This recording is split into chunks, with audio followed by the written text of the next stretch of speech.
Have you ever smiled watching your betrayer celebrate on the ashes of your life, realizing they just locked their own prison cell? This story is not a simple divorce. It is a financial death sentence designed so flawlessly that the victims tied their own nooses. Keep listening, because when the invisible man is revealed, those who mocked me begged for mercy. Sweet revenge is served freezing cold and 100% legal. Hello to all the wonderful listeners of Maya Revenge Stories. We sincerely appreciate your support, but since YouTube has disabled our monetization and stripped our operating budget, we will soon stop uploading videos here and transition entirely to Patreon. If you enjoy today's story, please support us by joining the Maya Revenge Stories Patreon channel to experience even longer, better, and highly detailed exclusive true stories that we cannot publicize on YouTube, featuring multiple emotional voice actors within a single tale. You can easily join by scanning the QR code on your screen or by clicking the Patreon link in the description or comments below. Now, let us begin today's story, and my name is Sienna Pierce. I am 32 years old, and as a structural forensic engineer at Apex Structural Forensics, my entire career is built on analyzing collapses. I study stress points, microfractures, and the exact moment a concrete foundation gives way under immense pressure. Yet, I never anticipated the catastrophic structural failure of my own life. It happened on a quiet Tuesday morning. The house was perfectly still as I opened my encrypted work laptop and logged into my bank portal. I just wanted to check on the $250,000 I had meticulously saved up. It was my seed money, the foundation for the independent engineering firm I had been planning to launch for years. I stared at the screen. The available balance read $0.00. There was no error message, just a digital void where $250,000 used to be. My heart pounded against my ribs, but my professional training immediately kicked in. A collapsed building leaves a debris field, and so does a drained bank account. My eyes scanned the transaction ledger, my mind shifting instantly into forensic tracing mode. The money had not simply vanished into thin air. It had been wired out in a single, massive transfer less than 12 hours prior. The authorization signature belonged to the only other person with joint access: my husband, Declan. Declan was a luxury real estate developer, or at least he desperately liked to project the image of one. Lately, his firm had been hemorrhaging cash, struggling to keep his ambitious luxury condominium project, the Pinnacle, afloat. Before I could even pick up my phone to call the fraud department, the front door unlocked. Declan walked in. He did not look like a man who had just stolen his wife's life savings. He looked immaculate, wearing a tailored Italian suit, holding a cup of artisan coffee, and radiating a sickening, unearned arrogance. He did not even flinch when he saw the glowing bank statement reflecting in my eyes. "I see you checked the account," he said, taking a casual sip of his coffee. "Where is my money, Declan?" I asked, my voice dangerously steady, completely devoid of panic. "Our money, Sienna," he corrected with a condescending smirk. "I moved it. The Pinnacle needed an emergency capital injection. I am not going to let my masterpiece go under just because you want to play boss with some tiny engineering startup. Consider it a necessary investment in our future." "That was $250,000 of my personal salary," I stated, staring at the stranger standing in my living room. "You committed wire fraud." Declan chuckled, a dry, dismissive sound that echoed in the quiet kitchen. "Do not be so dramatic. And speaking of the future, we need to talk about ours, or rather, the end of it." He set his coffee down on the marble island and looked at me with cold, dead eyes. "I want a divorce. I am in love with Chloe. Chloe, the 26-year-old interior design director for the Pinnacle. I had met her twice at company dinners. She wore too much designer perfume and spoke entirely in empty corporate buzzwords. "She is everything you are not," Declan continued, his voice dripping with cruelty. "She understands class. She understands vision. She makes me feel like a king. You are just a dry, boring engineer who constantly analyzes the joy out of everything." You simply do not fit into the high society life I am building." I did not scream. I did not throw the coffee mug at his head. I just sat there, processing the variables of the disaster like a complex mathematical equation. But the worst was yet to come. "Oh, and one more thing," Declan said, leaning against the counter, utterly pleased with his own ruthlessness. "Since we are clearing the air, you should know that I found a way to cut structural costs on the Pinnacle by about 30%. I might have borrowed your digital engineering seal last month. I stamped the revised structural permits myself. It saved me an absolute fortune in consulting fees." The room spun. My breathing stopped. He had not just stolen my money and destroyed my marriage. He had stolen my professional identity. Falsifying a structural forensic engineer's seal on a high-rise building was not just a career-ending move for me. It was a massive criminal offense that could put hundreds of lives at risk. If those cheap materials failed, the blood would legally be on my hands. "You have 48 hours to pack your things and get out of this condo," he commanded, adjusting his expensive tie with a final dismissive gesture. "Do not try to fight me. Sienna, I have the money, I have the leverage, and if you make a fuss about the permits, I will simply testify that you stamped them yourself to help your struggling husband. Who do you think the licensing board will believe?" With that, he turned on his heel and walked out of the kitchen, leaving me alone in the suffocating silence. Most women would have broken down into hysterical tears. Most women would have fallen to their knees, begging for an explanation, or shattered every piece of glass in the room. I did none of those things. My brain severed the emotional connection to the man I had loved and rerouted all cognitive power to a single objective: risk assessment and evidence gathering. Declan thought I was just a dry, boring engineer. He forgot that my actual job is to investigate structural failures, find the hidden flaws, and assign liability.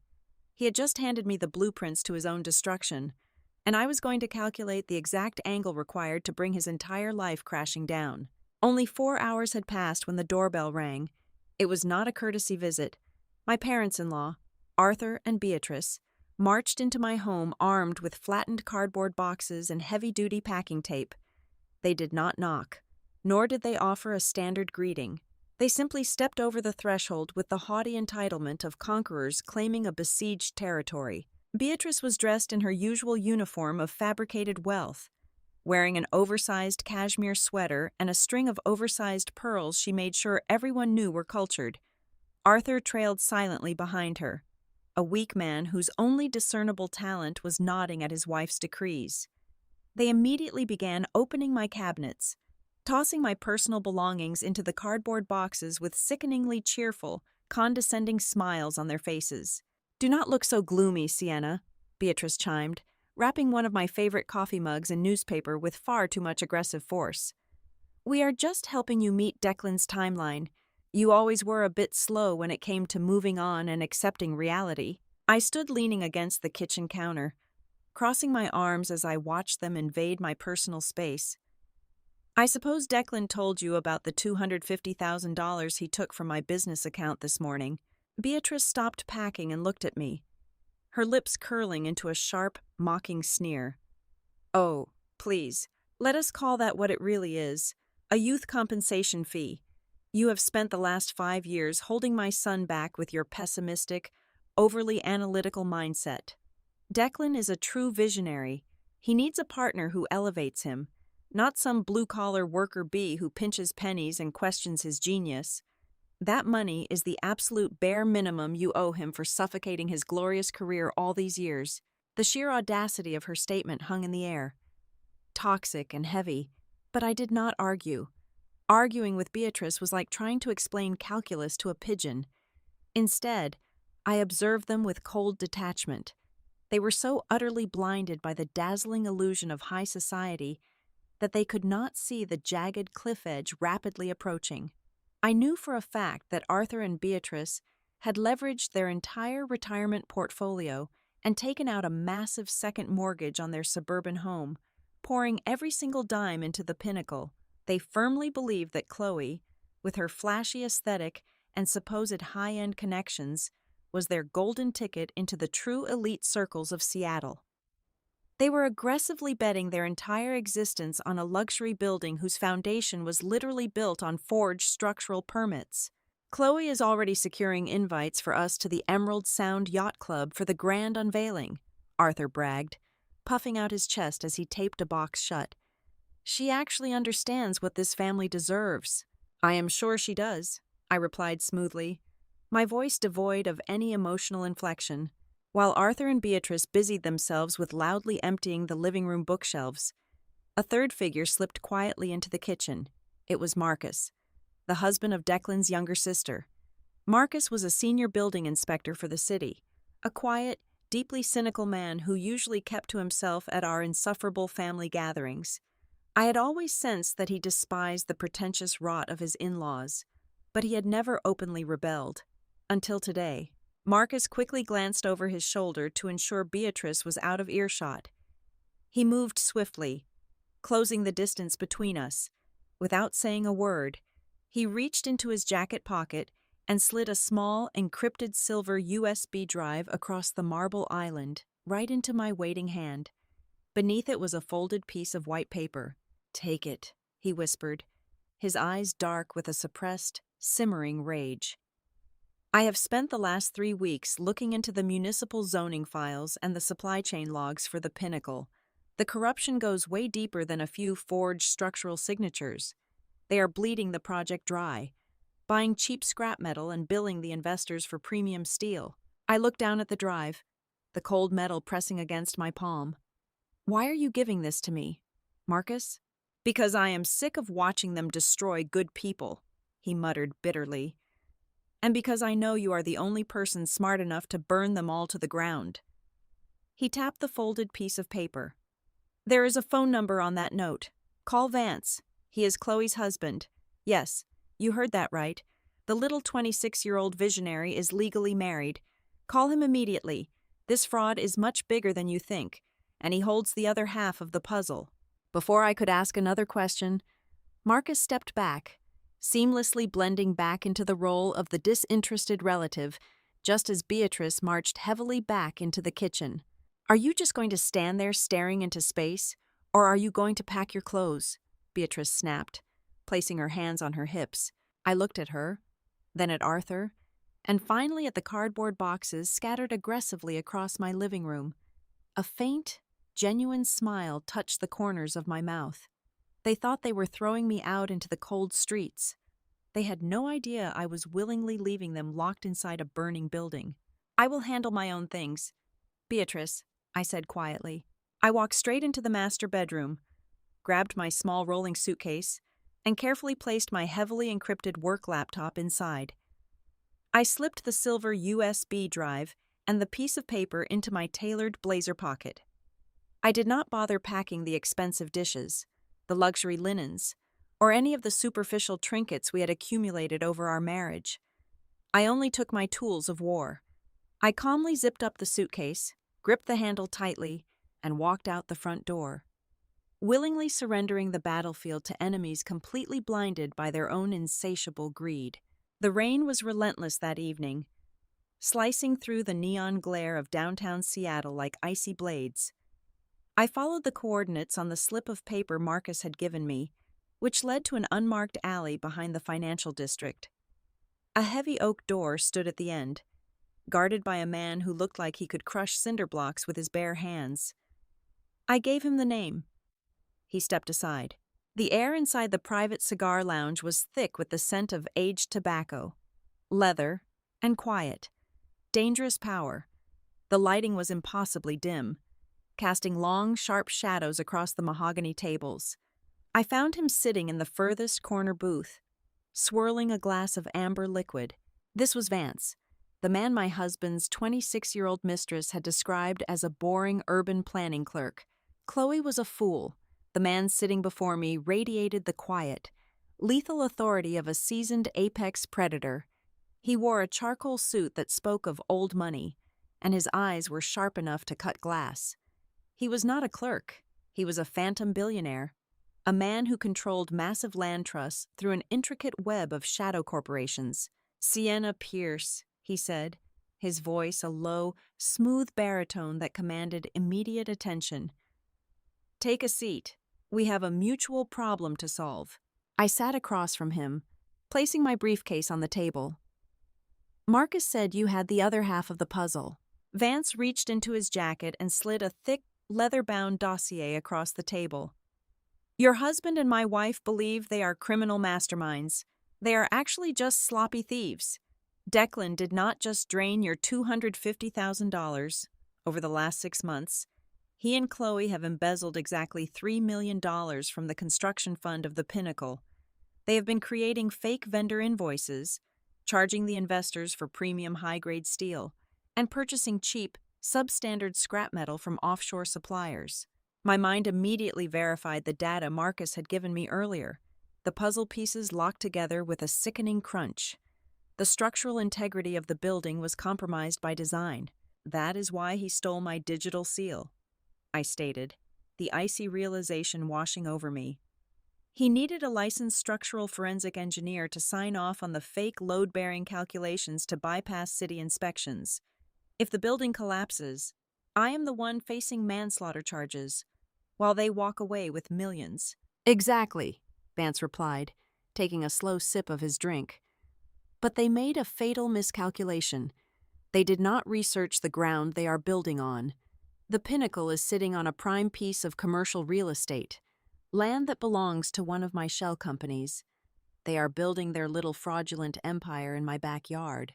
I leaned forward, my analytical mind racing. So, you can evict them. You can shut down the construction site tomorrow. I could, Vance said, a cold, predatory smile touching his lips. But simply firing them or suing them in civil court is too merciful. I want them ruined. I want them in a federal penitentiary.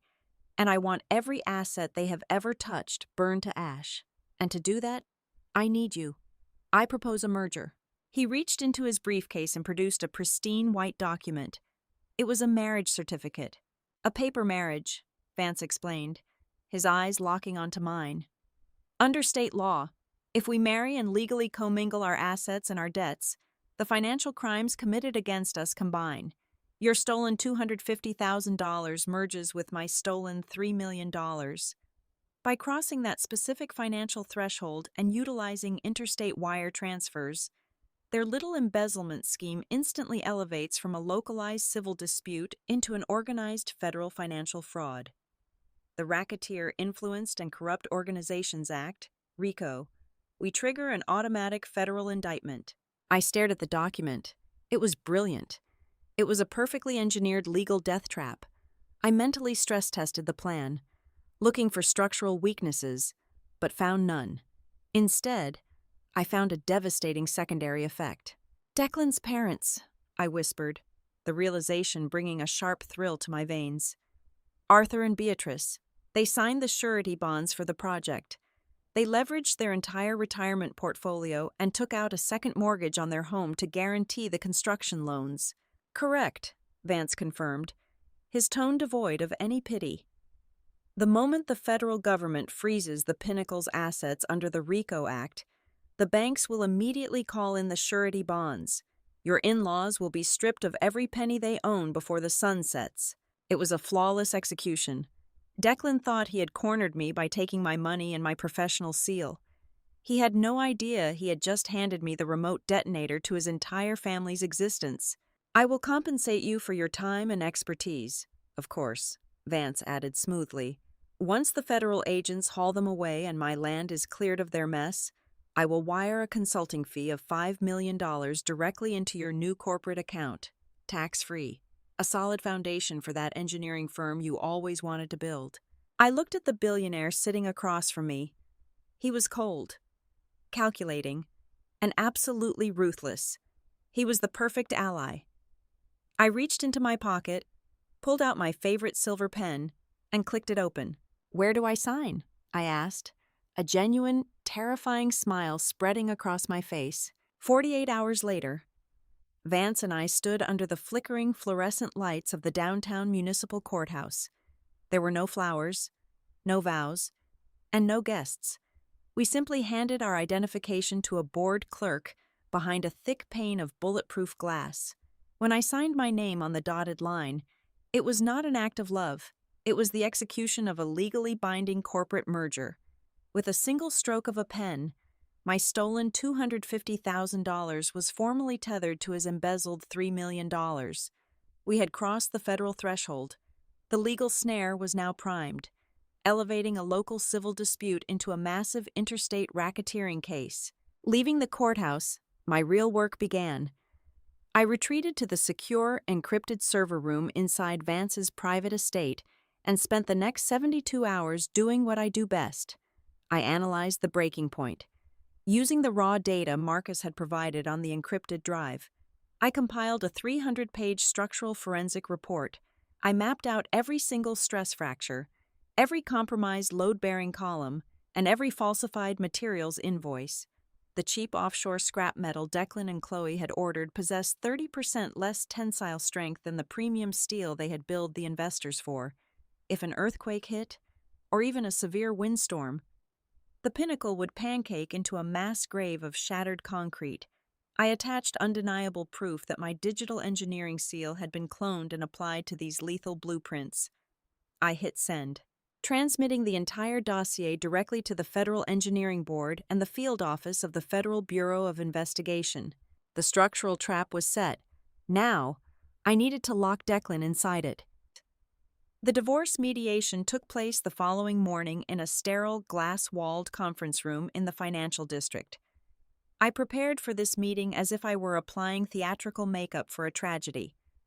I wore an oversized, faded gray sweater. I applied pale concealer under my eyes to simulate days of crying and sleepless nights. I left my hair unbrushed. When I walked into the room, I kept my shoulders slumped and my gaze fixed firmly on the carpet. Declan sat across the mahogany table, looking like a man who had just conquered the world.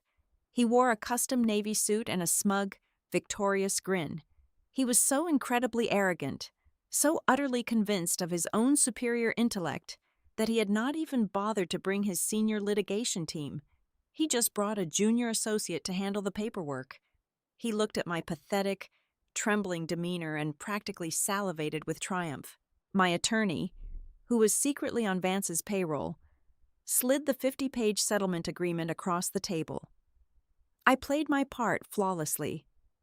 I let a single tear roll down my cheek, picking up the pen with a shaking hand, and signed away every single claim I had to our shared marital assets. I gave him the condo. I gave him the cars. I surrendered entirely.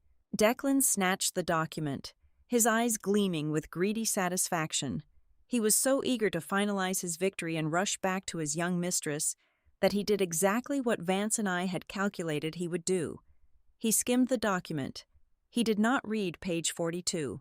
If he had bothered to read page 42, his blood would have frozen in his veins. Buried deep within the standard legalese regarding the division of business interests was a flawlessly crafted poison pill clause. By signing that specific page to retain sole ownership of his development firm, Declan was voluntarily waiving his corporate veil protection. He was agreeing to assume unconditional personal liability for any and all debts, structural liabilities, and legal penalties associated with the pinnacle. "You are making the right choice, Sienna," Declan said, quickly scribbling his signature on the final page without a second thought. "It is better to just walk away with nothing than to drag this out and embarrass yourself." "I just want this to be over," I whispered, my voice intentionally breaking. "It is," he replied coldly, tossing the pen aside. He had no idea how right he was. The moment his pen left the paper, the final lock clicked into place. The liability was no longer hidden behind a corporate entity. It was attached directly to his social security number, his personal bank accounts, and his very freedom. At precisely 3 o'clock that afternoon, I sent a one-word text message to Marcus: execute. Sitting in his cubicle at the municipal zoning department, Marcus accessed the city's automated compliance system. He uploaded the preliminary findings of structural fraud and triggered a Level 1 municipal hazard alert on the pinnacle. The algorithms did exactly what they were programmed to do. They sent an immediate, silent notification to the state banking regulators and the primary commercial lenders funding the project. In the span of 10 minutes, An invisible financial guillotine dropped. The banks initiated a silent lockdown. Accounts were frozen. Lines of credit were instantly revoked. The automated system began drafting the forfeiture notices for the surety bonds that Arthur and Beatrice had so proudly signed. The money was gone, but the illusion remained perfectly intact for just a little while longer. While the federal agents began mobilizing in the shadows, and the banking algorithms quietly dismantled his entire financial existence, Declan was completely oblivious. According to his social media feed, he was spending his afternoon at a high-end luxury boutique, buying a $15,000 diamond necklace for Chloe to wear to the grand unveiling of the pinnacle. His mother, Beatrice, was at a private fitting for a designer gown, boasting loudly to the tailors about her son's architectural masterpiece. They were blissfully celebrating their ascension to the elite, completely unaware that they were already dead men walking. The countdown to their absolute destruction had officially begun. The Emerald Sound Yacht Club was a fortress of old money and exclusivity, a place where fortunes were quietly made and broken over crystal glasses of imported champagne. On a crisp Saturday evening, the grand ballroom was entirely transformed to celebrate a lie. Beatrice had spared absolutely no expense for the grand unveiling of the pinnacle, burning through hundreds of thousands of dollars of what she falsely believed was limitless credit. The room was dripping in nauseating opulence. There were towering floral arrangements of rare white orchids, a classical string quartet playing softly in the corner, and a massive, custom-carved ice sculpture replicating the exact architectural design of the doomed condominium complex. Over 500 guests milled about the polished mahogany floor, representing the absolute apex of the city's financial and political elite. At the center of the room, standing beneath a cascading chandelier, were the architects of my supposed destruction. Declan wore a velvet dinner jacket, holding a glass of vintage champagne, radiating the smug aura of a king surveying his conquered kingdom. Next to him stood Chloe, wearing a daring crimson evening gown and the $15,000 diamond necklace he had purchased just days prior. Beatrice and Arthur were actively floating through the crowd, aggressively shaking hands and loudly boasting about their son's unparalleled genius to anyone who would listen. They were completely intoxicated by their own fabricated success, absolutely certain they had finally secured their permanent seats at the table of the ultra-rich. A red silk ribbon was stretched tightly across the raised marble stage at the back of the ballroom.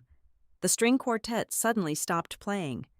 A hush fell over the crowd as Declan and Chloe proudly stepped up to the microphone, holding a pair of oversized, ceremonial golden scissors.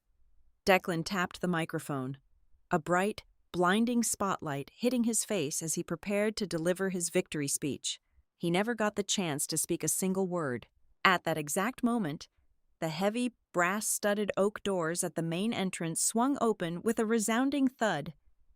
Every head in the ballroom, all 500 guests, turned in unison to see who would dare interrupt the guest of honor. I stepped over the threshold. I did not look like the broken, weeping, discarded wife in the oversized sweater that Declan had gloated over at the divorce mediation. I wore a breathtaking, custom-tailored black silk evening gown that fell perfectly to the floor. My hair was swept up in an elegant, sharp style, and my posture was absolute steel. But I was not the reason the collective breath of the room hitched. The reason for the deafening, sudden silence was the man whose arm I was holding.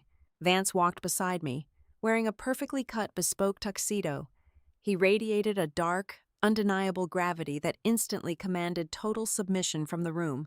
The physical reaction of the crowd was instantaneous and palpable. These were the elite of the city, the major bankers, the hedge fund managers, and the political power brokers. They immediately recognized the phantom billionaire. The crowd instinctively parted for us, stepping back and clearing a wide path straight down the center of the ballroom, exactly like the Red Sea parting. I kept my eyes locked on the stage. The arrogant, triumphant smile on Declan's face had completely vanished, replaced by a pale, sickening mask of utter confusion. He stared at me, then at my gown, completely unable to process how the woman he thought he had left penniless was currently walking through a room of elites as if she owned it. But Chloe's reaction was vastly more entertaining. She gripped the golden scissors so tightly her knuckles turned white.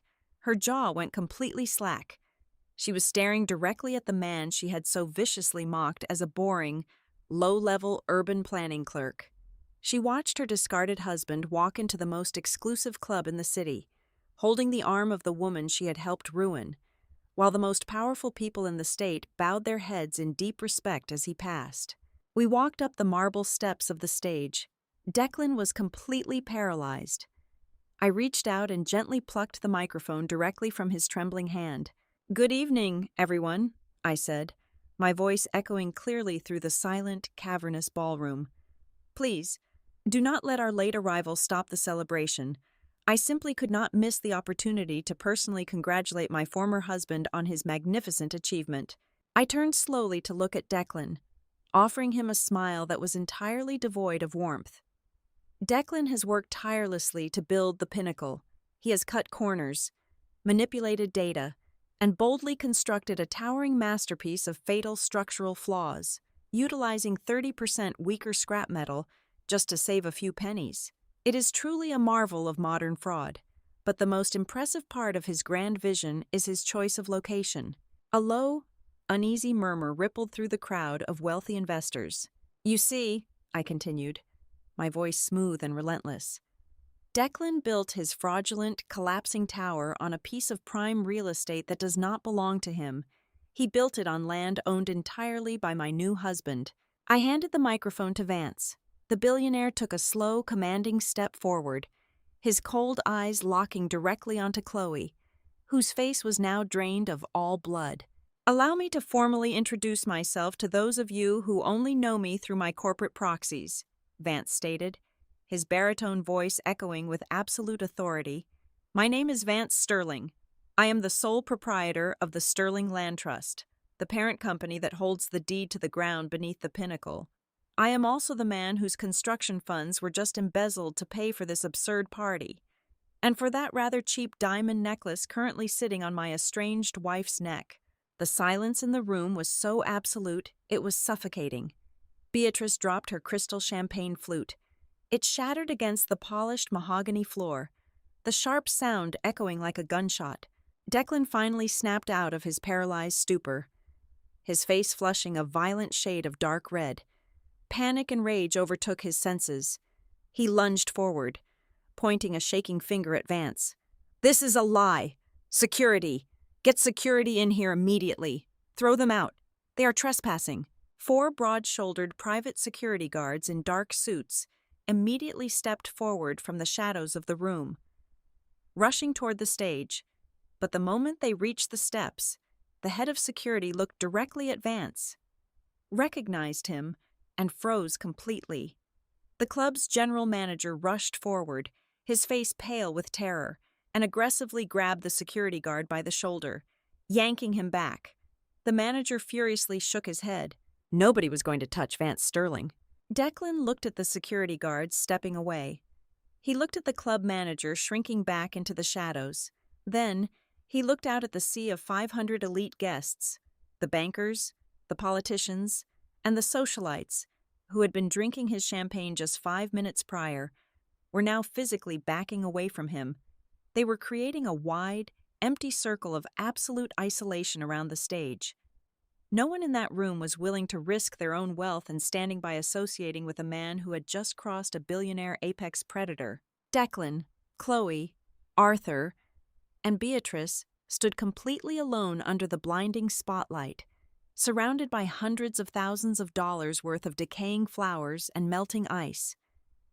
Finally realizing that the heavy steel door of their trap had just slammed entirely shut, Declan frantically waved his arms, his voice cracking as he shouted into the silent room.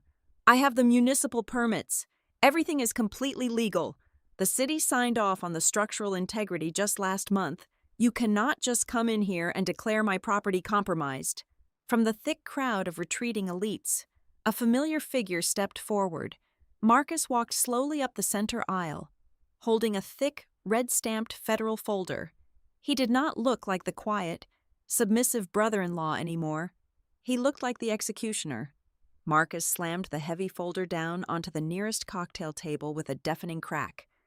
"Those municipal permits were forged, Declan," Marcus stated loudly, "and as the senior city building inspector, I personally initiated the audit. This is a federal freeze order and a mandatory structural condemnation notice. The Pinnacle project is officially and permanently suspended."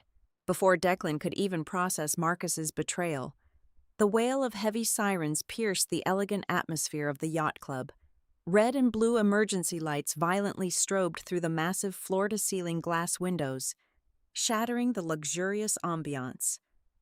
Heavy combat boots pounded against the mahogany floor as a dozen armed agents from the Federal Bureau of Investigation, flanked by environmental safety inspectors, stormed through the main doors. The lead agent held up a warrant, his voice cutting through the rising panic of the crowd. "Declan Pierce and Chloe Sterling, you are both under arrest for organized federal wire fraud, interstate embezzlement, and severe criminal forgery of structural engineering documents." The agents moved with brutal efficiency. They grabbed Chloe, who immediately burst into hysterical, ugly tears, entirely ruining her expensive makeup as they yanked her arms behind her back. Another agent grabbed Declan, slamming him roughly over the ice sculpture table. The freezing water splashed across his custom velvet jacket as the heavy steel handcuffs clicked shut around his wrists. Declan twisted his head toward me, his face completely broken. The arrogance was gone, replaced by raw, pathetic terror. "Sienna, please," he sobbed, the tears streaming down his face. "Please drop the lawsuit. Tell them it was a misunderstanding. I will give you everything back. I am your husband." I walked slowly to the edge of the stage, looking down at the weeping man I once loved. My voice was entirely calm, completely devoid of any pity. "You never should have stolen my blueprints." While Declan was being dragged away, a sharp, simultaneous chime echoed from the cell phones of Arthur and Beatrice. Arthur pulled his phone from his pocket with a trembling hand. The blood instantly drained from his face. It was an automated notification from their primary banking institution. The federal racketeering charges had triggered the poison pill clause in Declan's divorce settlement, which instantly activated the forfeiture of all corporate collateral. Their massive second mortgage and their entire retirement portfolio had just been seized and permanently liquidated by the bank to cover the fraudulent surety bonds. Beatrice let out a hollow, agonizing shriek and collapsed directly onto the polished floor, the cold reality crushing her chest. In a matter of 60 seconds, they had gone from bragging about their supreme wealth to becoming completely penniless and homeless, wailing on the floor while the wealthiest people in Seattle watched them with absolute disgust. 6 months passed since that spectacular night. The justice system moves slowly, but federal racketeering cases built on flawless evidence leave absolutely no room for escape. Declan and Chloe are currently serving 15-year sentences in a federal penitentiary. Arthur and Beatrice were forced to move into a tiny, dilapidated rental apartment on the outskirts of the city, living in complete obscurity, thoroughly shunned by the society they so desperately tried to manipulate. As for Vance and me, our legal partnership concluded just as efficiently as it began. We met in a quiet attorney's office, shared a glass of excellent scotch, and amicably annulled our paper marriage. True to his word, Vance wired exactly $5 million into my new corporate account the very next morning. I used that money to build my own independent structural engineering firm from the ground up. My first executive decision was hiring Marcus as my vice president of operations. Today, I sit in my corner office overlooking the Seattle skyline, holding the absolute power of a woman who was pushed to the brink of betrayal, only to engineer the perfect foundation for her own empire. Thank you so much to everyone tuning in and listening to this story today. I would love to know where you are listening from, so please let me know your city or country in the comments below. We sincerely appreciate your time and support, but as a reminder, because YouTube has disabled our monetization, we will soon stop uploading new videos to this platform. We are transitioning our entire operation over to Patreon. If you found today's story thrilling and want to support our team, please join the Maya Revenge Stories Patreon channel. There, You can listen to our absolute best, longest, and highly detailed exclusive true stories that we cannot publicize on YouTube, featuring incredible multi-voice performances. You can join right now by scanning the QR code on your screen or by clicking the Patreon link in the video description or the pinned comment. Thank you again. Stay strong and never let anyone build their success on your ruins.